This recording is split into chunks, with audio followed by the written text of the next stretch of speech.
How many people here? Shut up, Johan. Sorry. How many people here are for the programming workshop?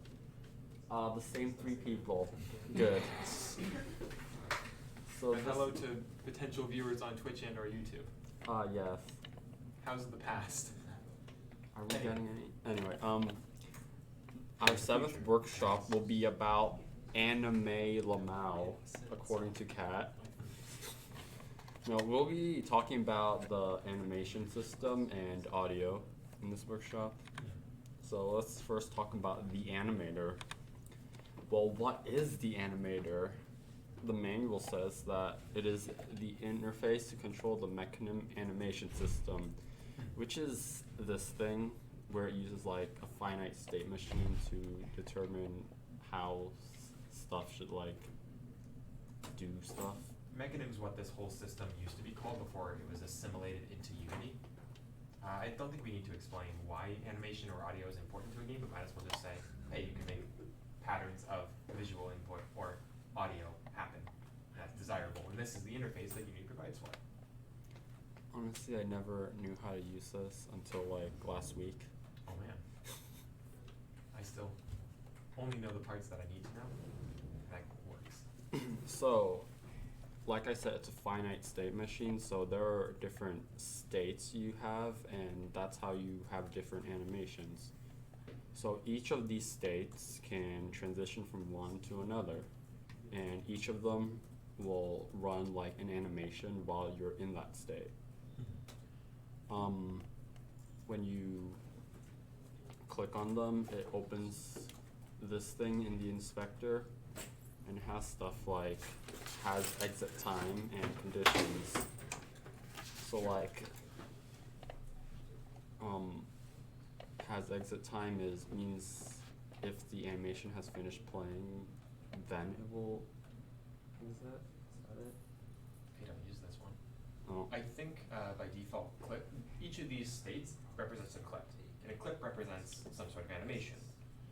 Transitioning from one animation to another is what this is all about, but clips by default will loop. So I think having an exit time might mean, hey, at this point in time, transition away from this state. And condition is just what it sounds like. If it makes that or if the condition is true, then it will transition. This is a lot for like visual programming almost. You can set up conditional jumps like, oh, if they're in the air, transition to the like air idle animation, if you have that, or jump animation more likely. You can still manage this in scripts if you prefer, because it is just a state machine. You can just tell it, hey, play this, transition to this one. But a lot of this is visual, and that's useful for debugging and not necessarily like doing everything in programming. So I mean, they're equivalent, but they're different. You can use either. Well, I think Unity has finished loading, so let's just see it in action.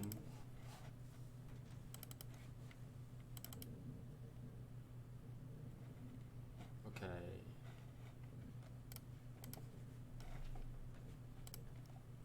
So you can open it from, I think this, yes, here it is.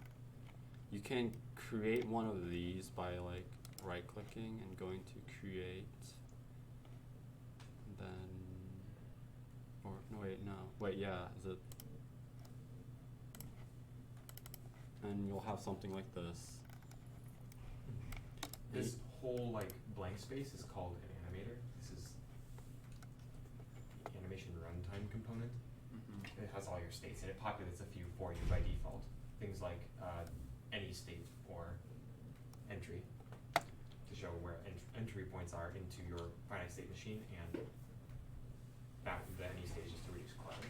If you want anything to be able to transition to something, you just drag from there. It'll be like you drag from everything else.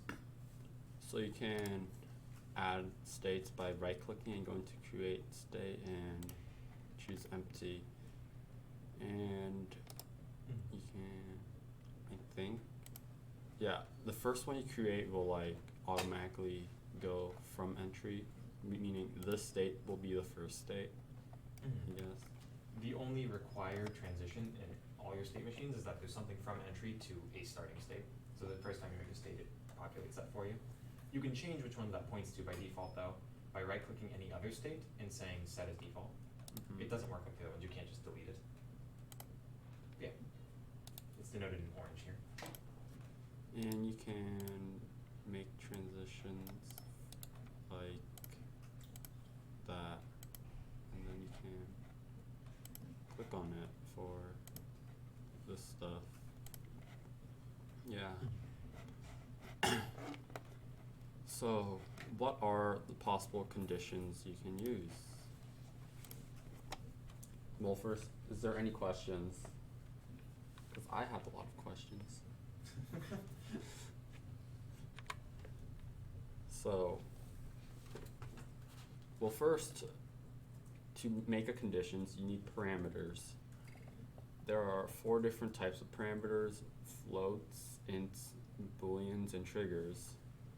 So I think you know what the first 3 are, but a trigger is not like a collider trigger.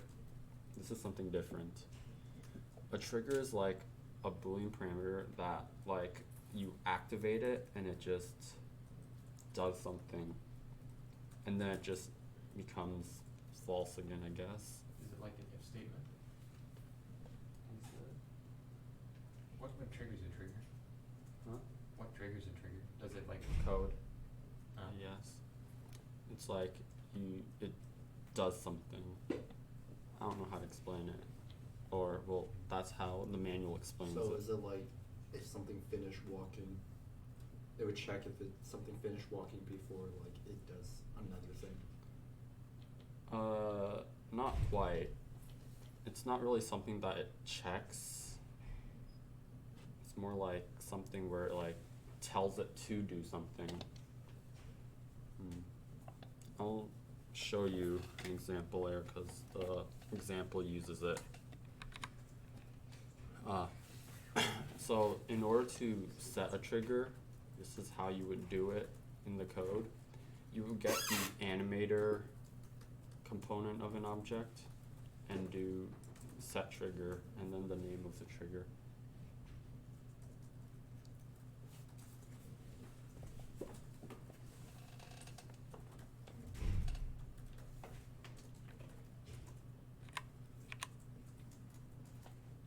Almost done. Okay. Just so you know, You can this go to the next isn't slide. for a single clip, this is for the entire animator. So these are parameters that your entire animator and thereby all clips can reference when deciding when to transition states. Mhm. It's like you add in data for the whole system to care about, and individual states will read from that if you tell it to. But it's like a difference of animator versus animation clips that is important. With the other parameters, you can use set integer, set bool, set float with the name of the parameter and the value. Not that hard to understand, hopefully. So yeah, let's get into some animation. So in order to, you actually have to open the animation window by going to Window, Animation, and Animation. Or I guess you can press Control 6. You're gonna need both the animation and the Animator windows Yeah. to really be doing animation in Unity. So, Window, Animation, Animation. And if you like, oh, not that one.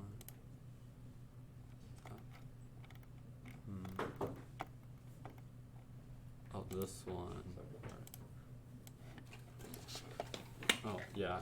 See, when I click the, if you, in your sample project, if you click on circle, then you'll see something like this pop up, and I should drag. There we go. You scroll. Yeah. And you should scroll to like zoom it out a bit. So I don't know if any of you have worked with video editing or audio editing before, but this is a timeline. This represents, I guess, changes of variables at different points in time, and this is where your animation clips will live. Mm-hmm.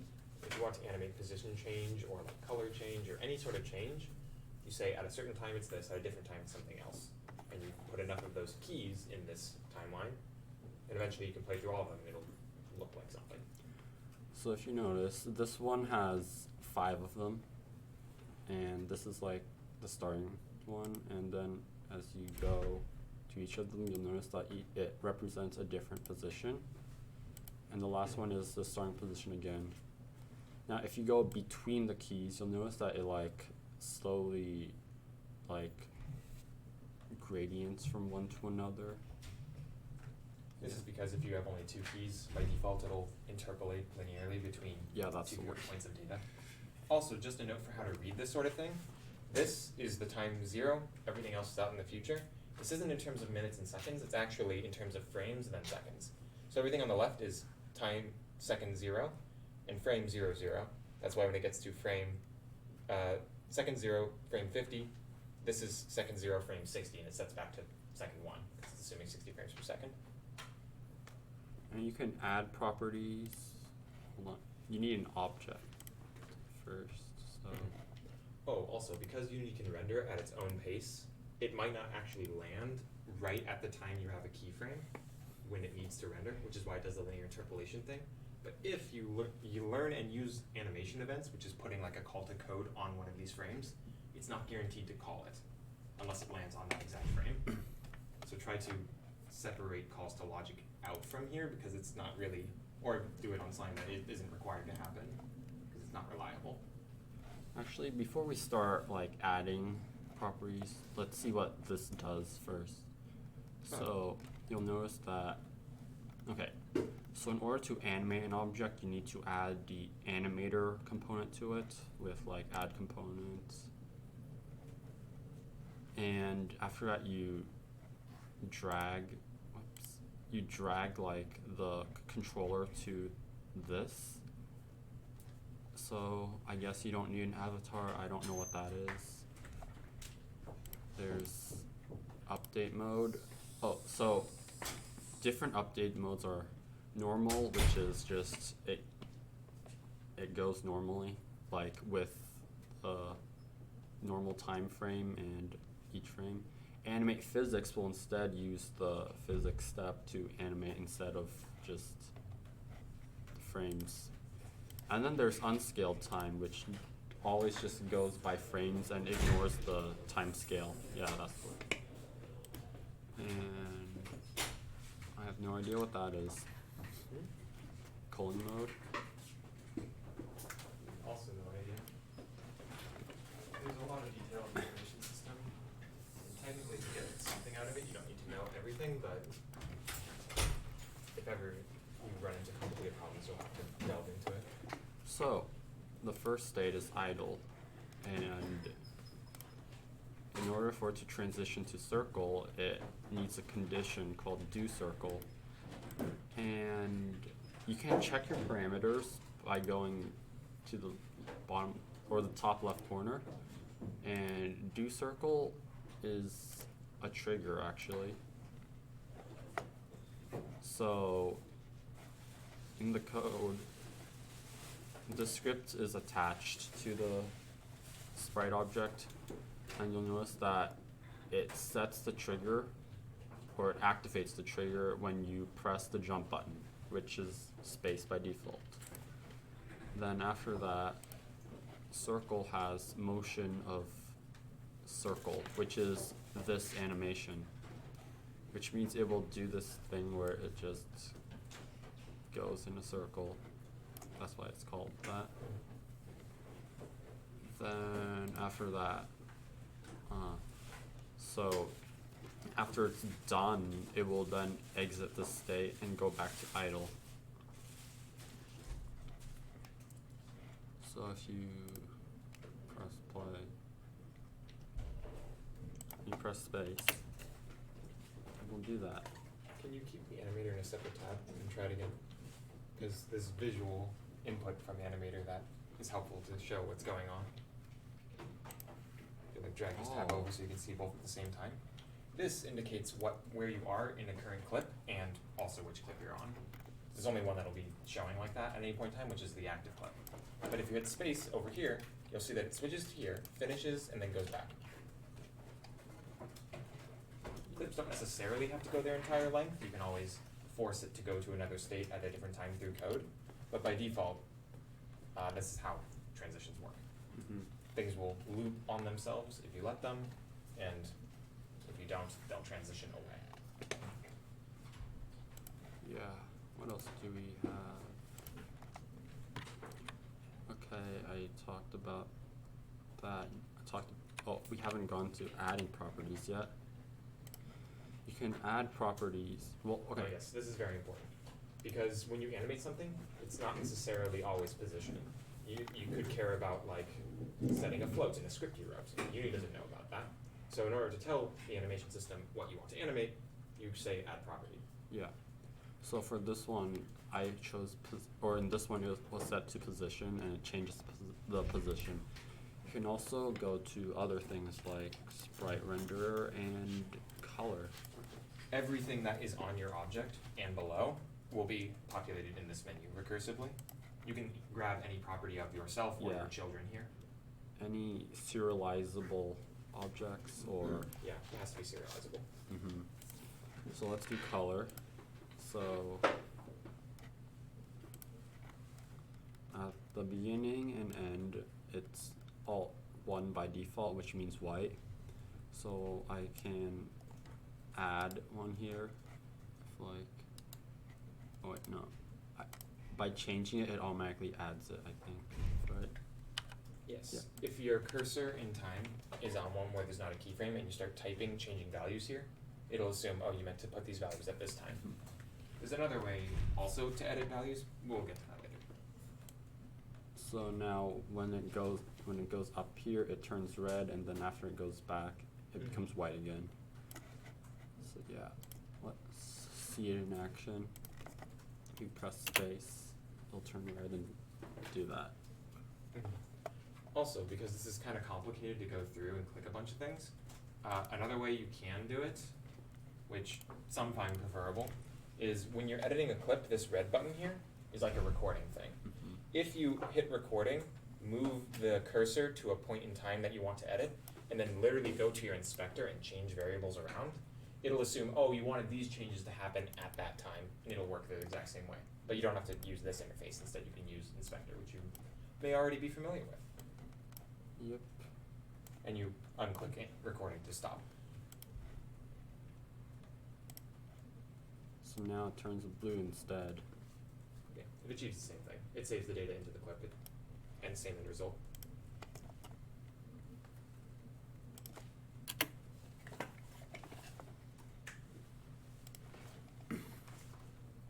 What else? Events. So just like when you press a button and have it call something else in your script or another component, you can also have an animation event that like also calls functions at specified points. So in order to do that, you click on this button and you pick somewhere to run it, and then you can select the function.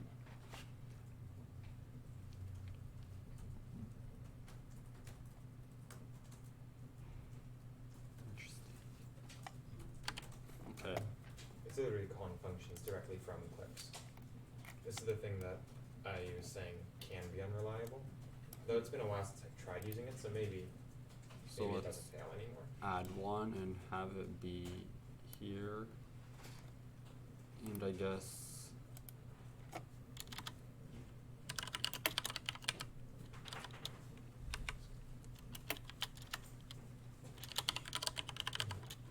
So the value of being able to do this is in the animation you can guarantee that a function call will happen at that point in the clip. With a code, with doing this only in code, you might have to do like, oh, let's do a fixed time offset from the start of the clip, halfway in, 0.5 seconds in a 1 second clip, it'll do this. But if you change your clip to like a 2 second clip, so that your code still references 0.5 seconds. This changes with the clip itself because it's literally first class citizen of the clip. So it's directly tied in a way.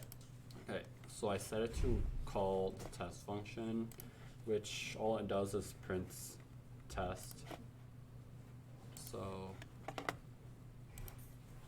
I run this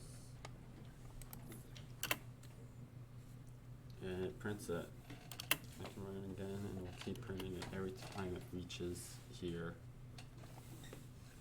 Any questions?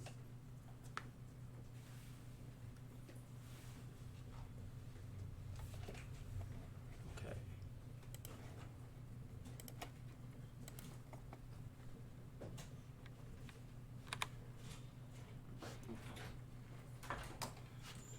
So yeah, that's all we have with If you have more questions animations. about animation later, feel free to ask any of us.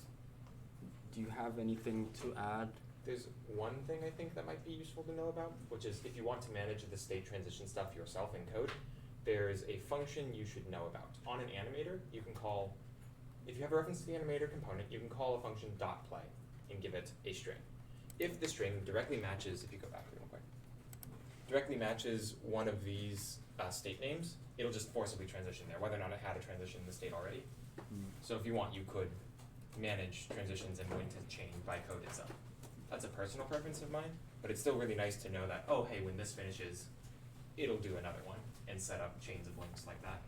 Interesting. That's You can something- force it if you want to control it yourself. That sounds like something I would do, honestly. It's nice. I can't complain. Okay, so yeah, now let's get to audio. So in order to play audio, you need an object called an audio source. Basically, it determines where the audio will be played. Oh, and this is also paired with an audio listener. By default, whenever you make a scene, there's a camera in it. On that Yeah. camera is the audio listener. It's like ears, and the audio is like, the audio source is where the sound comes from. So that's how you have like games where sound seems to come from the right instead of the left, and if you have like speakers or headphones that Surround sound. Yep. There's a whole math thing with this called spatialization, and it can get pretty complicated. I can tell you things like VR have more complicated spatialization than normal 2D audio because you have head tracking and the position of your ears can be used to figure out more precise location. But by default, this is literally just, if it comes from the left, it's louder in the left ear, and it is heard sooner in the left ear than the right ear. That type of logic. So the audio source component has all of these things you can play with. So audio clip is the sound that it will play, which is just an audio asset. It supports like MP3, Wow. WAV, OGG. Supports a lot. Yeah. If it's audio and it's common, it'll probably be read. And if it's not, you can make it into something read via other programs. Audacity probably could handle it. And there's mute and those bypass effects things. And then there's play on awake, which is basically once the object is enabled, then it immediately starts playing, which is useful for, I guess, background music. Like if you wanted sound effects, like say you had an explosion sound effect, when a projectile hits a wall, there's a sound of a boom. You could instantiate an audio source, and if it has play on awake, you don't have to tell it to play. As soon as it's created, it'll start playing the boom. And loop, which once it ends, it will repeat. And now there's priority. What's priority? I'm not fully sure, honestly. I think it's like if you have multiple sounds playing at once and it, for some reason, needs to drop one of them, it'll drop the lower priority sounds first. Oh. That makes sense. Okay, that makes sense. There's limited audio channels. Yeah, now and there's also volume, which is how loud it is.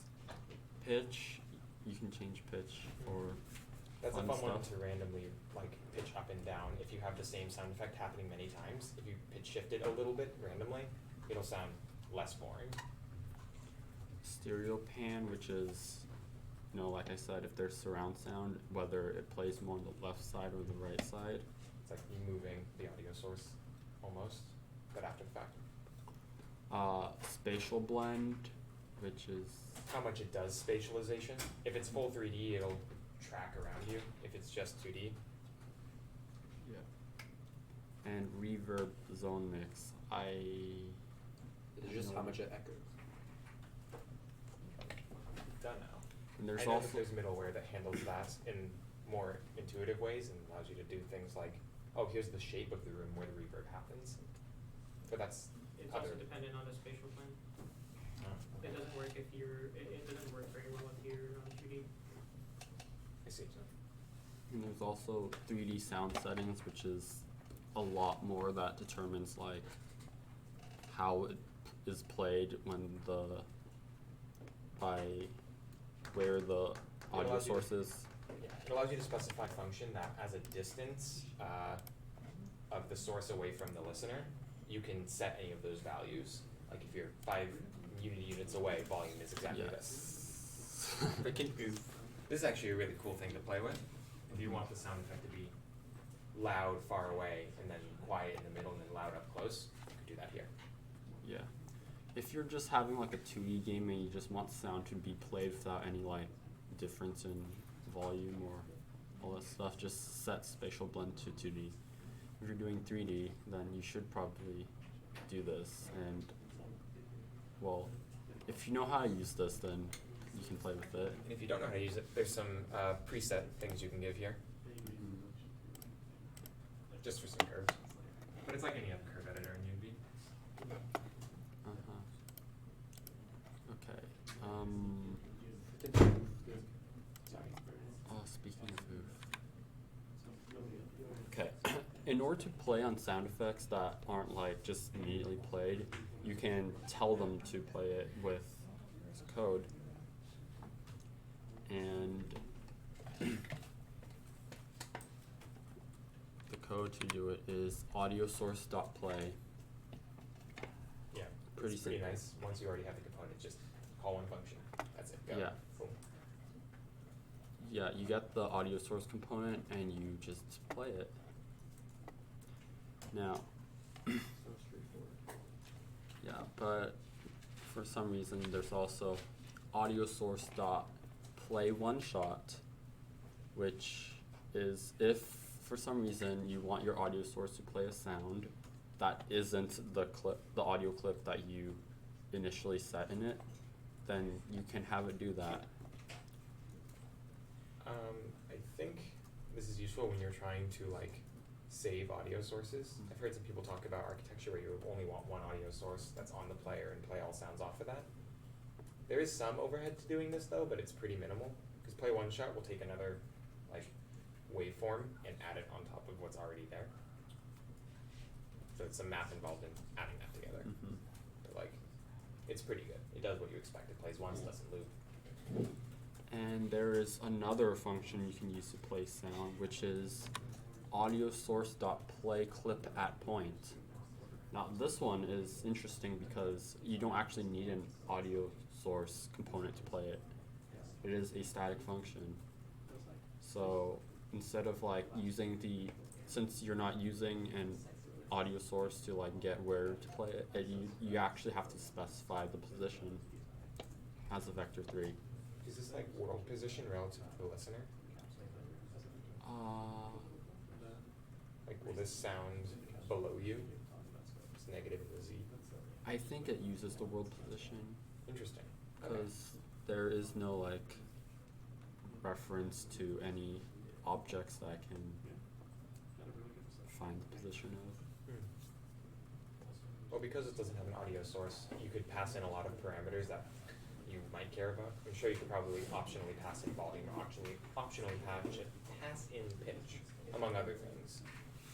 You have to look at the documentation to know everything you can do with this, but this is actually really cool. And if you use this, you'll notice that it actually like creates an audio object when it plays this, but then it like immediately deletes once it's done. Okay. So it'll manage the object for you. Okay, so let's play with that. So in the code, it's set that if the horizontal axis is greater than 0, it will play audio 1, and if it's less than 0, it'll play audio 2. And audio 1 and audio 2 are this one and this one.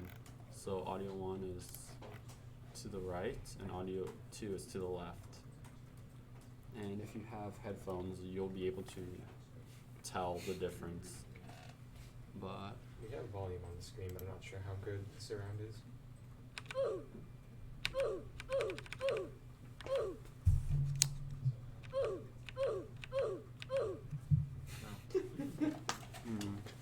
where's the Ever seen that one video where it's like the freaking oof, but then he does it all sorts of It's already effects? maximum oof. That's hilarious. Is it the book? Yeah.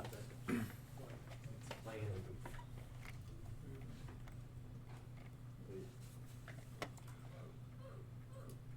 Yeah. And you can play around with other of the functions, so Wait, I have an idea. you can change the sound effects by dragging the audio clips into this part. Wait, Johan, have you ever played Ace Attorney? Yeah. What a fun 130. Hold on, I gotta find it. No, Good sound quality. not that one, but that's a good one. Okay, let's play with the other one. Any notes, not on programming of audio stuff, but on like, I guess project management to do with audio. Audio files that are uncompressed like WAVs or lossless formats like OGG are very big. If you have a size limit on your projects or you want to make sure it's not like a gigabyte download, you should make sure to generally only include in the build of your game compressed or like MP3s, something like that that isn't the original, because music can get big. Oh yeah, audio clips are serializable, so you can just put it in there and it'll let you just drag one.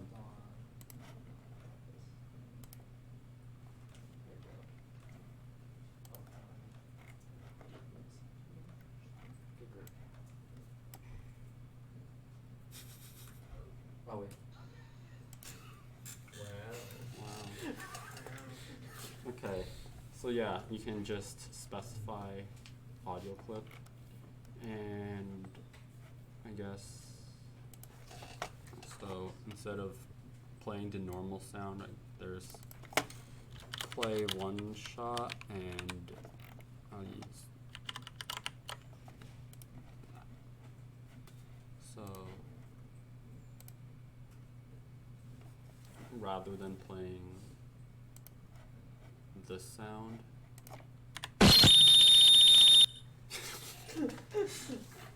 Yeah.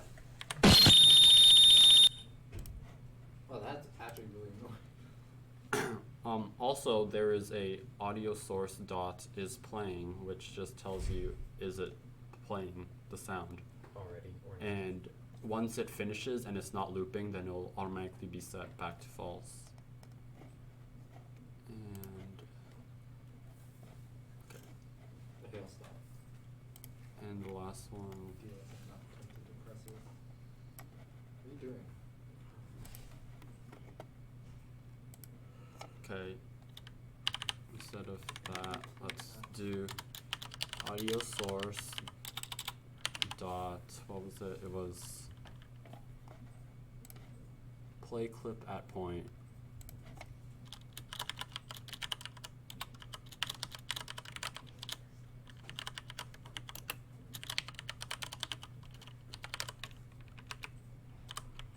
Yeah, if we had better like surround sound, we could actually hear the difference in how it's being played, but okay.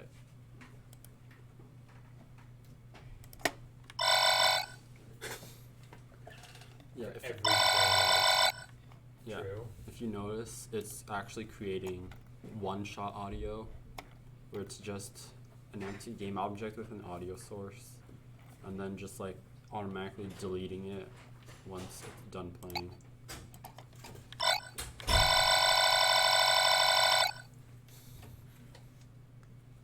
Any questions? No. There's a lot you can do with audio clips once you got them, but if you want to learn how to make audio clips, we have audio workshops for that. Because you don't want here bully him if you want to learn how to make things. By bully, I mean politely ask. No bully. No, no. Yeah. Okay. Well, that's the end of the workshop. Is there anything else that you want me to go over, or anything? Why is it end spelled like that? Oh, you know. Cause it's an end. Ask Kat. Oh, I can tell you one weird thing about audio spatialization. You can use non-standard, like custom stuff. In fact, there's other options for it in project settings. If you use Microsoft Spatializer, I'm not sure it actually sounds different. I don't have a good ear for it, but I know there's a memory leak in it when you turn it on or turn it off. But once you've already turned it on, then it's fine. So you know. Good to Memory links. memory leaks are fine. Thanks, Microsoft. I mean, When I grow up, I wanna have memory links. Wait, that's like literally well, that's I think it then. a prime idea for CSI. Computers. Thank you for coming to the workshop. Yes. So here are some. Mm-hmm. Okay. Well, they're not URLs. They're hyperlinks. So I guess I need to post these slides. Big recommend though on going through this when you're actually implementing stuff, because if you ever want to do anything more complicated, like changing out the like animation, like the whole network of what it does at runtime, you'll need to refer to the documents. There's a whole other object for that, among other things. Mm-hmm. And oh wait, this is the last workshop this quarter for Unity. Dude, Scratch though. Come on. So There's a reason why that's I scratched like from how the list. Scratch is scratched off. So next quarter I'll have like a effects workshop in Unity, like particles and sprite masks and stuff. And I don't know what Duncan is doing in Godot. Would you like to tell us what you're doing next quarter in If it's Godot? planned. Wait, what? I don't know. Have you plans yet for next quarter? No. Oh, Alright. then he doesn't know either. And we'll also have Scratch workshops by Wayne. Oh my god. Go to True. backwards is too. No, actually, like in the original slides, it did say Wayne is gonna do Scratch workshops, and it's crossed out Oh as well. man, we need to hold him to that. Okay, well, Okay. thanks for coming this quarter. I'll still be here next week if you have like questions. Office hours. Dude, you should be teaching 161, man.